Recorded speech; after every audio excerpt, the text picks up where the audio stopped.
हिमंता बिस्वा शर्मा शाह साहब के चहेते मुख्यमंत्री। हालांकि आज की तारीख में कितने चहेते हैं ये यक्ष प्रश्न है, क्योंकि अमित शाह साहब हिमंता के साथ खड़े तो नहीं नजर आ रहे। लेकिन हिमंता साहब का जो सपना था ना, पवन खेड़ा को पवन पीड़ा बना देंगे, पवन खेड़ा को जेल में डालेंगे, गिरफ्तार करेंगे। अब हिमंता बिस्वा शर्मा के पास ले दे करके 48 घंटे का ही समय बचा है।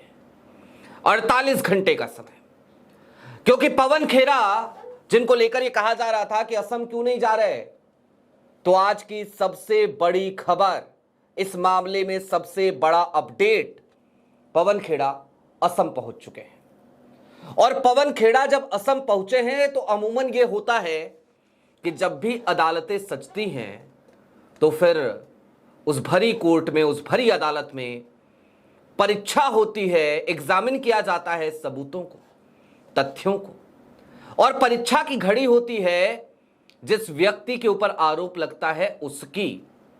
लेकिन इस मामले में जब अदालत सजेगी सोमवार को, तो परीक्षा की घड़ी पवन खेड़ा के लिए नहीं होगी, बल्कि परीक्षा की घड़ी जज साहब के लिए होगी।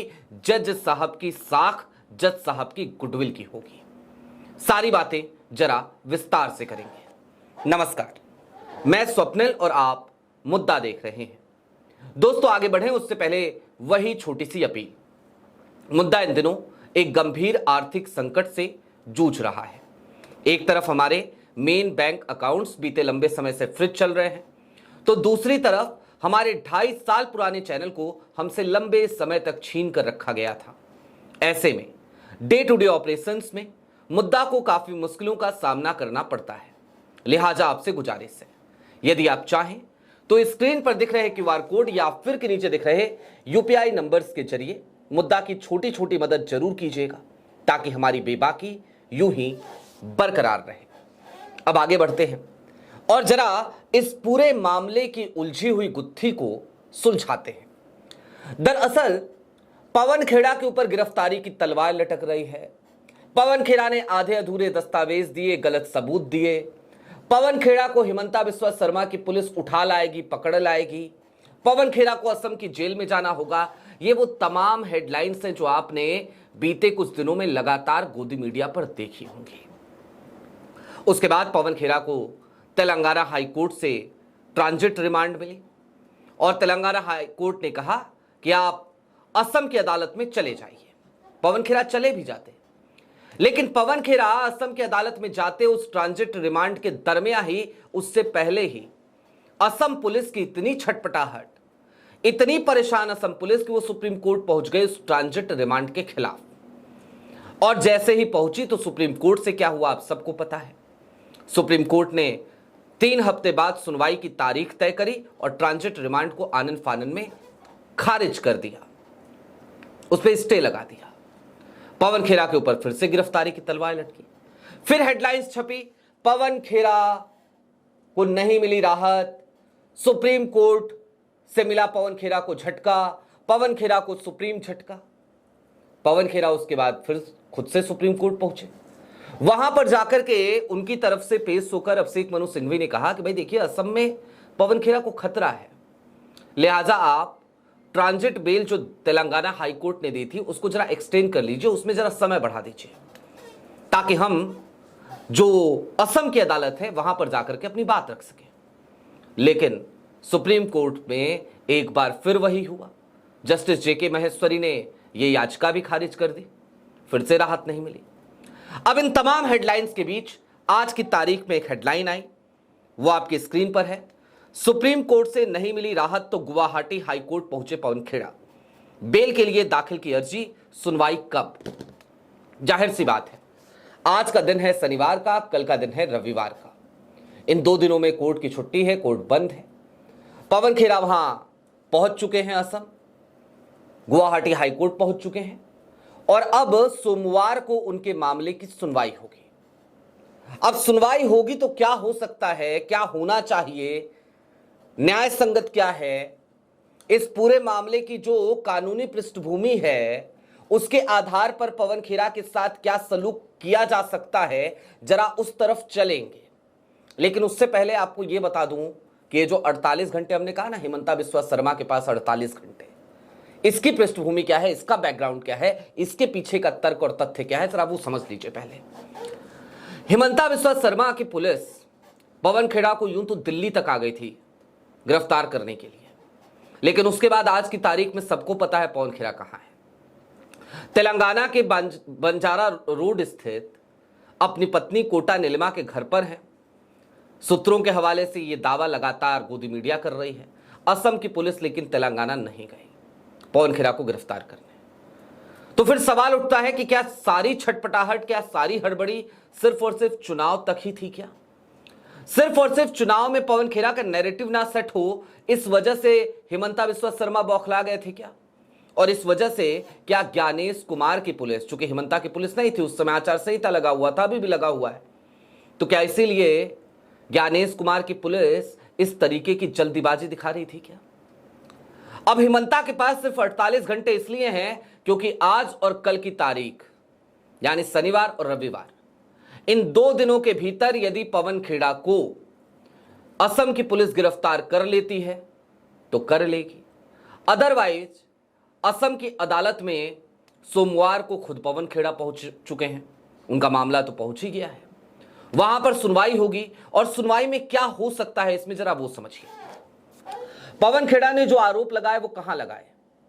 क्या किसी बंद कमरे में बैठ करके कोई ऐसी बात कही? क्या कोई इस तरीके का क्राइम किया जिसके लिए सबूत, तथ्य, पूछताछ की जरूरत पड़े? जवाब है नहीं। पवन खेड़ा ने जो कुछ भी कहा प्रेस कॉन्फ्रेंस में कहा, 2 प्रेस कॉन्फ्रेंस उन्होंने करी, उसके अलावा एक वीडियो भी उनकी कांग्रेस के ट्विटर हैंडल से आई। यानी कि पवन खेड़ा द्वारा लगाए गए तमाम आरोप और उनके द्वारा दिखाए गए तमाम दस्तावेज अभी तक लगातार तमाम सोशल मीडिया के डिजिटल गलियारे में घूम रहे हैं, वहां पर हैं।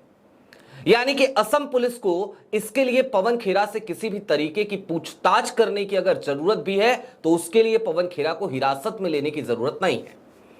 और सूत्र ये बता रहे हैं कि गुवाहाटी हाईकोर्ट में यही तर्क कांग्रेस की तरफ से रखे जाएंगे कि यहां गिरफ्तारी या हिरासत की जरूरत क्यों है, लिहाजा पवन खेड़ा को नियमित बेल दी जाए और पवन खेड़ा असम पुलिस का सहयोग करेंगे, पवन खेड़ा असम पुलिस के साथ जांच में सहयोग करेंगे। ऐसे में जब इतने वाजिब तर्कों के साथ गुवाहाटी हाईकोर्ट में कांग्रेस का यह नेता अपनी बात रखेगा, उसके रिप्रेजेंटेटिव ये बात रखेंगे, उसके वकील अपनी बात रखेंगे, तो फिर निश्चित तौर पर जज साहब यदि न्याय संगत तरीके से काम करें, यदि कानून, जिसको कहते हैं ना कि न्यायपालिका एक बड़ा स्तंभ है, तो यदि उसकी साख बचानी है, यदि उसका गुडविल बचाना है, बचा कर रखना है, तो फिर जज साहब के पास एक ही विकल्प होगा। जज साहब कहेंगे बेल ग्रांटेड, और एक बार पवन खेड़ा को नियमित बेल मिल गई तो मिल गई, चलता रहेगा मुकदमा, इससे ज्यादा क्या हो जाएगा।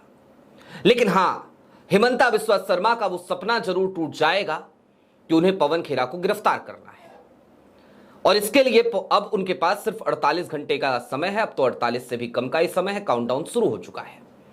लेकिन दोस्तों, दूसरी तरफ कुछ और चीजें यहां पर आपको जान लेनी चाहिए, समझ लेनी चाहिए। ये पवन खेड़ा को मिली हुई बेल सिर्फ पवन खेड़ा के लिए राहत लेकर नहीं आएगी अगर सोमवार को उन्हें बेल मिल जाती है असम की गुवाहाटी हाई कोर्ट से, बल्कि यह मुसीबत बढ़ा देगी हिमंता बिस्वा शर्मा की, क्योंकि पवन खेड़ा अभी कोई प्रेस कॉन्फ्रेंस नहीं कर रहे। उनके नंबर पे मैं आपको, चलिए इस वीडियो को रिकॉर्ड करते करते ही बता देता हूं, मैंने कई मैसेजेस पवन खेड़ा को इस बीच में किए हैं, और पवन खेड़ा का जो व्हाट्सएप है, वो जो आखिरी बार उन्होंने इस्तेमाल किया था, वो तारीख है 11 अप्रैल 12:11 दोपहर का। यानी कि उसके बाद से लेकर अब तक पवन खेड़ा ने अपना नंबर तक ऑन नहीं किया है। वो आखिरी बार उन्होंने उसी वक्त पे नंबर ऑन किया था, और उससे पहले भी उनका नंबर लगातार स्विच ऑफ ही रहा है। लेकिन जैसे ही उन्हें नियमित बेल मिल जाएगी, पवन खेरा खुल करके दिल्ली के कांग्रेस कार्यालय में आपको प्रेस कॉन्फ्रेंस करते हुए नजर आएंगे। पवन खेरा प्याज की कहते हैं ना परते, तो प्याज की परते उधेड़ते हुए प्याज के छिलके को परत दर परत उतारते हुए नजर आएंगे। और हिमंता बिस्वा शर्मा के लिए यह मुश्किल की घड़ी और इसलिए हो जाएगी क्योंकि पवन खेरा इस बात पे स्टक है और अभी तक वो तमाम स्टोरीज को फॉलो कर रहे हैं कि इस मामले में और क्या क्या है, हिमंता बिस्वा शर्मा से जुड़ी हुई और फाइलें कहां कहां हैं, किस तरीके की फाइलें हैं या फिर कि किस तरीके की फाइलें हैं, यहां तक कि बांग्लादेश का कनेक्शन क्या है, कौन है रोशन हुसैन, वो रोशन हुसैन जो बांग्लादेश का नागरिक है और जिसका जिक्र उस सो कॉल्ड कंपनी में बतौर मेंबर दिखाई देता है रिंकी भुवन शर्मा के ऊपर, जिस कंपनी को लेकर आरोप लगाया पवन खेरा ने कि ये इनकी कंपनी है जो व्योमिंग में रजिस्टर्ड है, एक टैक्स हेवन में रजिस्टर्ड है। तो जाहिर सी बात है कि हिमंता अब पुरजोर कोशिश करने में जुट गए होंगे कि किसी भी तरीके से पवन खेरा को गिरफ्तार कर लिया जाए इस सुनवाई से पहले, ताकि थोड़ी बहुत तो दबाव की राजनीति हो, ताकि थोड़ी बहुत तो सुर्खियां बटोरी जाएं। लेकिन क्या यह आपको संभव लगता है? कम से कम अगर आज की राजनीति को मैं देख रहा हूं और राजनीति का एक छोटा सा विद्यार्थी हूं, तो मुझे नहीं लगता कि पवन खेरा को अब हिमंता बिस्वा शर्मा गिरफ्तार कर पाएंगे। सोमवार से पहले तो बिल्कुल नहीं कर पाएंगे। और उसके पीछे बड़ा सीधा सा कारण है, क्योंकि पवन खेरा इस वक्त जिस राज्य में है वो राज्य कांग्रेस शासित राज्य है और वो भी तेलंगाना है। और पवन खेरा के घर के बाहर की सिक्योरिटी बहुत बढ़ा दी गई है तेलंगाना में। वो कहते हैं ना कि एक ऐसा किलेबंदी कर दो कि परिंदा भी पर ना मार सके। तो जहां परिंदा पर नहीं मार सकता वहां पे असम की पुलिस कैसे पर मार पाएगी, आप सोच लीजिए। और वो रेवंत रेड्डी है जिनका एक जुड़ाव भाजपा से, जिनका एक जुड़ाव चंद्रबाबू नायडू से रहा। वो आज की तारीख में कांग्रेस कट्टर कांग्रेसी जरूर हैं, लेकिन उन्होंने इन सब से बहुत कुछ सीखा है। और जाहिर सी बात है, जब मैं कह रहा हूं इन सब से बहुत कुछ सीखा है, तो आप याद कीजिए ना, यहां पर ना जाने कितनी ही बार अलग अलग राज्यों की पुलिस आई, कांग्रेस शासित राज्यों की, विपक्षी दल के शासित राज्यों की पुलिस, कई लोगों की गिरफ्तारी के लिए, ऐसे लोगों की जो लगातार विपक्ष को टारगेट कर रहे थे, बदनाम कर रहे थे। लेकिन यहां पर दिल्ली पुलिस ने, या फिर कि नोएडा में अगर वो रहते हैं तो नोएडा की यूपी पुलिस ने, या इंदिरापुरम में रहते हैं तो वहां पे यूपी पुलिस ने, गाजियाबाद की पुलिस ने, उन्होंने विपक्षी दल के उन तमाम पुलिस कर्मचारियों को जो विपक्षी राज्यों से आए थे, जहां पे विपक्षी दलों की सरकारें थी, उनकी गिरफ्तारी नहीं होने दी। और इसमें फहरिस्त बहुत लंबी है। मसलन दूरदर्शन के मशहूर पत्रकार, मशहूर एंकर अशोक श्रीवास्तव का नाम भी है, अजीत भारती का नाम भी है, जी न्यूज के एक पत्रकार का नाम भी है। इन सब को इसी तरीके से प्रोटेक्ट किया दिल्ली पुलिस ने या फिर कि यूपी पुलिस ने। तो जाहिर सी बात है, तेलंगाना पुलिस अगर पवन खेरा को आज प्रोटेक्ट कर रही है तो फिर इसको लेकर के छाती पीटने की जरूरत भारतीय जनता पार्टी को नहीं है, या फिर कि ये कहिए कि उन्हें इस बात का नैतिक अधिकार भी नहीं है। और इसलिए नैतिक अधिकार नहीं है क्योंकि यह परंपरा उन्होंने ही शुरू करी थी। तो जाहिर सी बात है, जिस परंपरा की शुरुआत आप स्वयं करते हैं, उसी परंपरा को लेकर आप छाती कैसे पीट सकते हैं कि हाय देखो हमारी पुलिस को रोक दिया, हाय देखो अपराधी को बचा लिया। क्योंकि पवन खेरा आरोपी जरूर हो सकते हैं आज की तारीख में कानून की नजर में, लेकिन आरोप तो उन्होंने हिमंता बिस्वा शर्मा पे भी लगाए थे। आपकी क्या राय है वो हमें कमेंट बॉक्स में जरूर बताइएगा। अभी के लिए दीजिए इजाजत। चलते चलते फिर वही अपील, चैनल पे नए हो तो सब्सक्राइब करते हुए जाइएगा, सक्षम हो तो मुद्दा की छोटी छोटी मदद जरूर कीजिएगा ताकि हमारी बेबाकी यूं ही बरकरार रहे। बहुत शुक्रिया।